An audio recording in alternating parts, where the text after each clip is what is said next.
السلام علیکم ورحمۃ اللہ وبرکاتہ، نحمدہ ونصلی علی رسولہ الکریم، اما بعد فاعوذ باللہ من الشیطان الرجیم، بسم اللہ الرحمن الرحیم۔ پرہیز علاج سے بہتر ہے، یعنی کوئی دوائی نہ لے، کچھ نہ لے، فاسٹنگ شروع کر دیں تو فاسٹنگ میں بھی شفا ہے۔ اور پھر دعائیں، آیات، سب سے بڑھ کر سورۃ الفاتحہ جس کا نام یہ شفا ہے، سورۃ الفاتحہ سے علاج کریں۔ خارجہ بن سل تمیمی اپنے چچا سے نقل کرتے ہیں، ایک مرتبہ وہ رسول اللہ صلی اللہ علیہ وسلم کی خدمت میں حاضر ہوئے۔ جب واپس جانے لگے تو ایک قوم کے پاس سے گزرے جن کے ہاں ایک مجنون آدمی تھا، یعنی اس کا ذہنی توازن ٹھیک نہیں تھا۔ اسے انہوں نے لوہے کی زنجیروں سے باندھ رکھا تھا۔ اس کے اہل خانہ کہنے لگے، ہمیں معلوم ہوا کہ تمہارا یہ ساتھی یعنی نبی صلی اللہ علیہ وسلم کو خیر لے کے آیا ہے، وہ خود نہیں ہوں گے مسلمان، نہیں پتا ہوگا، تو کیا اس کے پاس کوئی ایسی چیز ہے کہ جس سے علاج کیا جائے اس کا؟ وہ کہتے ہیں کہ میں نے سورۃ فاتحہ پڑھ کر دم کیا تو وہ ٹھیک ہو گیا۔ یقین اصل چیز ہے نا، کہ یقین کتنا ہے۔ ایک لیکچر یقین پر بھی ہونا چاہیے، کیونکہ نا دین کے معاملے میں، دعاؤں کے معاملے میں ہمارا یقین نہیں ہوتا۔ الثقۃ باللہ۔ پھر جو منزل ہم پڑھتے ہیں اس میں سورۃ فاتحہ کے علاوہ آیت الکرسی ہے، البقرہ کی آخری 2 آیات ہیں، کیونکہ نبی صلی اللہ علیہ وسلم نے فرمایا جس نے سورۃ البقرہ کی آخری 2 آیات ایک رات کو پڑھی وہ اسے ہر آفت سے بچانے کے لیے کافی ہوں گی۔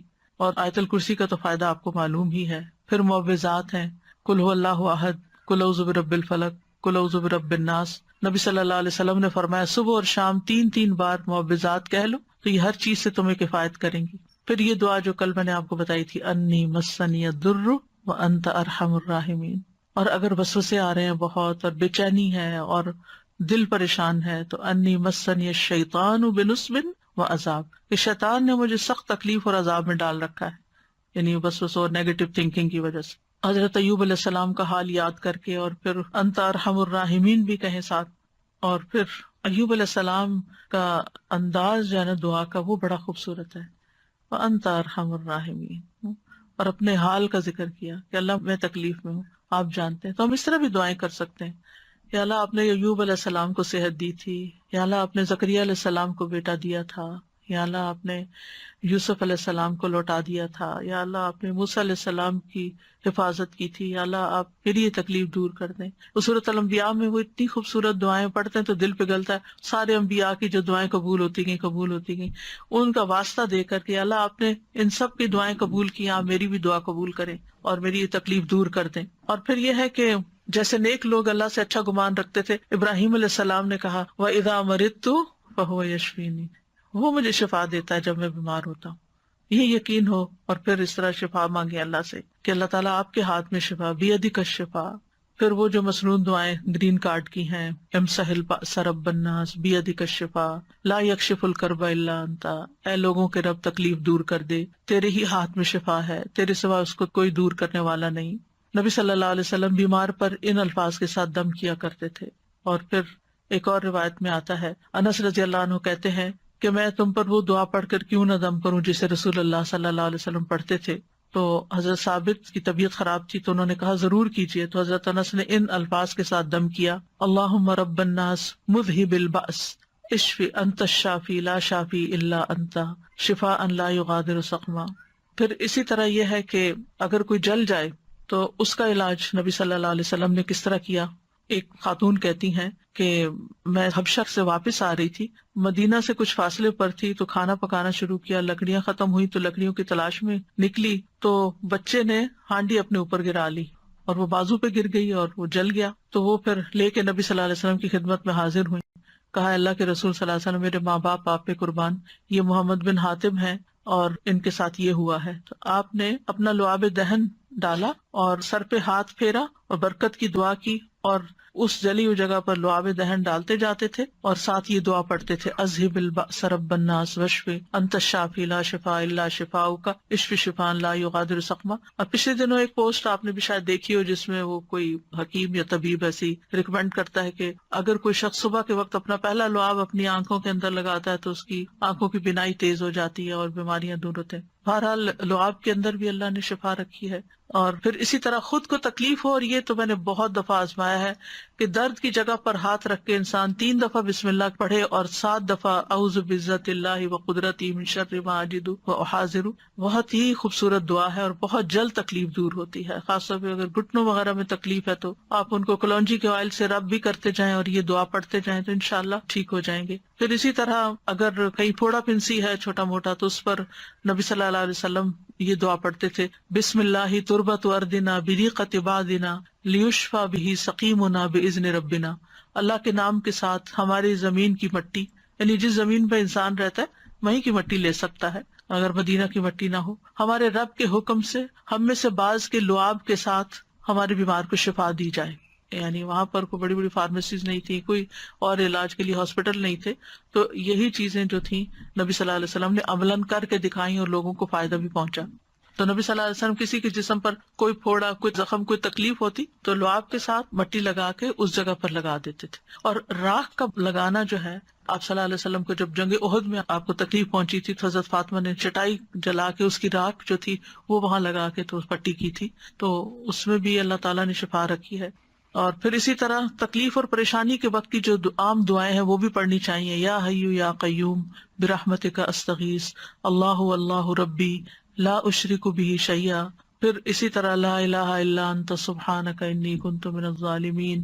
پھر نبی صلی اللہ علیہ وسلم جب کرب اور تکلیف اور پریشانی اور بے چینی ہوتی تھی اس وقت پڑھتے تھے لا الہ الا اللہ العظیم الحلیم، لا الہ الا اللہ رب العرش العظیم، لا الہ الا اللہ رب السماوات ورب الارض ورب العرش الکریم.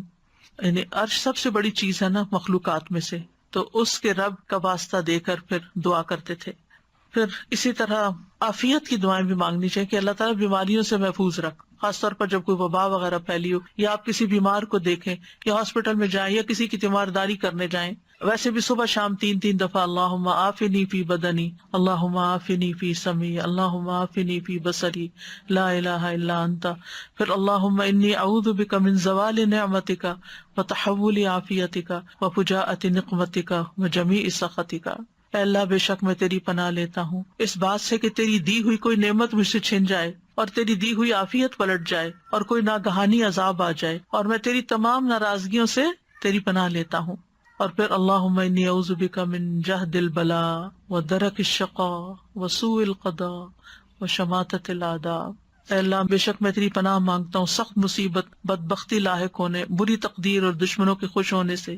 پھر اسی طرح اللہم انی اعوذ بک من السمم والبکم والجنون والجذام والبرص وسیء الاسقام. اے اللہ بے شک میں بہرے پن، گنگے پن، پاگل پن، کوڑ، برس اور تمام بری بیماریوں سے تیری پناہ مانگتا ہوں. اور پھر اللہم انی اعوذ بک من الہم والحزن والعجز والکسل والجبن والبخل وغلبۃ الدین وقہر الرجال. اخلاقی بیماریوں سے، روحانی بیماریوں سے نجات. اے اللہ میں تیری پناہ مانگتا ہوں دکھ، غم، عاجزی، سستی، بخل، بزدلی، قرضداری کے بوجھ اور لوگوں کے اپنے اوپر غلبے سے. پھر اعوذ بکلمات اللہ التامات من شر ما خلق. ہر طرح کے شر سے اللہ تو مجھے بچا لے. جہاں بھی انسان جائے، کسی شہر میں جائے، کسی جگہ پر جائے، پلین میں ہو، کہیں پر آپ انٹر ہو، بینک میں، اسکول میں، تو 3 دفعہ اگر آپ یہ پڑھ لیں کوئی چیز آپ کو نقصان نہیں دیتی. کیونکہ انسان کو ڈر ہوتا ہے نا کہیں وائرسز ہوں گے، اور خاص طور پر آج کل کے سیناریو میں. پھر اعوذ بکلمات اللہ التامات من کل شیطان وہامۃ ومن کل عین لامۃ. یعنی لوگوں کی گیدرنگ میں جائیں آپ کو ڈر ہوتا ہے کہ نظر نہ لگ جائے کوئی اور اسی طرح کی چیز. یہ دعا بھی بہت فائدے کی ہے، ویسے بھی پڑھنی چاہیے. اور پھر شیطانی وسوسے سے اگر بہت نیگیٹو تھنکنگ ہو رہی ہو اور بہت برے برے خیالات آ رہے ہوں، کسی کے بارے میں کوئی بات بہت بری ستا رہی ہو، تو اعوذ بکلمات اللہ التامات من غضبہ وعقابہ وشر عبادہ ومن ھمزات الشیاطین وان یحضرون. خاص طور پہ برا خواب آنے کے بعد اگر دل پہ بار بار پریشانی کا خیال آ رہا ہے، بار بار آ رہا ہے، تو اس کو بھی جھٹکنے کے لیے یہ دعا پڑھی جا سکتی. تو اللہ تعالیٰ محفوظ رکھیں گے. بس آخر میں چند موٹی موٹی باتیں کہ اگر آپ کسی بیمار کے پاس جائیں تو کن چیزوں کا خیال رکھیں، کیونکہ مریضوں کی عادت کا حکم دیا گیا ہے، کیونکہ اس سے انسان کو اپنی نعمتیں یاد آتی ہیں اور انسان کو آخرت کی یاد آتی ہے. اور مسلمان کی عادت جو ہے وہ دوسرے مسلمان پر حق ہے، خاص طور پر اگر کوئی قریبی لوگوں میں سے ہو. نبی صلی اللہ علیہ وسلم نے فرمایا جب کوئی شخص اپنے کسی مسلمان بھائی کی عادت کرتا ہے تو وہ جنت کے باغات میں چلتا ہے یہاں تک کہ بیٹھ جائے، اس کے بیٹھنے پر اللہ کی رحمت اسے ڈھانپ لیتی ہے. اگر واقعی عیادت کی نیت سے کسی کے پاس جاتے ہیں اور عبادت کی نیت سے، اور اگر صبح کے وقت جائے تو شام تک 70,000 فرشتے اس کے لیے دعائیں بخشش کرتے ہیں، اور شام کو جائے تو صبح تک، یعنی اتنا بڑا اجر و ثواب ہے۔ اور عیادت نہ کرنے والوں کی مذمت کی گئی ہے۔ اللہ تعالیٰ قیامت کے دن فرمائیں گے کہ میرا فلاں بندہ بیمار تھا، تو نے اس کی عیادت نہیں کی، یعنی تم نے اس کا حال ہی نہیں پوچھا، اگر تو اس کی عیادت کرتا تو مجھے اس کے پاس پاتا۔ عیادت کرتے وقت اسے اجر کی خوشخبری دی جاتی ہے، اور مریض کو دعا دے کر خوش کریں، ہو سکے اس کو دم کر دیں اور دعا کا کارڈ دے دیں، کوئی بھی ایسی چیز اس کو بتائیں کہ یہ بیماری اس کے درجات کی بلندی کا ذریعہ، اچھی باتیں کریں، حوصلہ افزائی کریں، غم گساری کریں۔ اور عیادت کے وقت کی دعاؤں میں لا بأس طہور انشاءاللہ، کوئی بات نہیں، ٹھیک ہو جاؤ گے، سب صاف ہو جائے گا۔ اگر اور دعائیں آپ کو لمبی چوڑی نہیں بھی آتی تو سورۃ فاتحہ تو سب کو آتی، سورۃ فاتحہ پڑھ کے دم کر دیں، معوذات پڑھ کے دم کر دیں، اور پھر اسأل اللہ العظیم رب العرش العظیم ان یشفیک 7 دفعہ پڑھ کے آپ اس پہ دم کر دیں۔ نبی صلی اللہ علیہ وسلم نے فرمایا جو مسلمان کسی بیمار کی عادت کے لیے اس کے پاس آئے جس کی موت کا وقت نہ آیا ہو، اور 7 مرتبہ یہ پڑھے تو اللہ تعالیٰ اس کو شفا عطا کر دیتا ہے۔ تو یہ بیمار کے لیے پڑھنی چاہیے۔ پھر اللہم اشف فلان، اگر دور بیٹھے ہیں تو دور سے دعائیں کر دیں، اور دیگر بھی اذہب البأس اور مذہب البأس، اور یہ ساری دعائیں جو پہلے میں آپ کو بتا چکی ہوں دیگر بیماریوں کے علاج میں، یہ دعائیں گرین کارڈ پہ لکھی ہوئی ہیں، ان سب کا بھی، یعنی اگر آپ کے پاس زبانی یاد نہیں تو دیکھ کے بھی آپ ان کو پڑھ سکتے ہیں۔ اور ساتھ اپنے لیے بھی ایک دعا مانگیں کہ اللہ مجھے اس سے عافیت میں رکھنا، یعنی الحمدللہ الذی عافانی مما ابتلاک بہ وفضلنی علی کثیر ممن خلق تفضیلا۔ تو حدیث میں آتا ہے کہ جو یہ پڑھے گا اس مصیبت سے محفوظ رہے گا جس میں دوسرا مبتلا ہے۔ تو اللہ تعالیٰ ہمیں بیماریوں میں اور ساری تکلیفوں میں درست رویہ اختیار کرنے کی توفیق دے، اور سنت کے مطابق علاج بھی اور بہیو کرنے کی توفیق دے جس سے اللہ تعالیٰ راضی ہو جائے۔ یہ ایک بھاری امتحان ہے، اس امتحان کو پاس کرنا ضروری ہے، اور پاس کرنے پر بہت بڑے درجات ہیں، اور اگر انسان اس پر ناکام ہو جاتا ہے تو دنیا میں بھی تکلیف اور آخرت کی بھی تکلیف۔ وآخر دعوانا ان الحمد للہ رب العالمین۔ سبحانک اللہم وبحمدک، اشہد ان لا الہ الا انت، استغفرک واتوب الیک۔ السلام علیکم ورحمۃ اللہ وبرکاتہ۔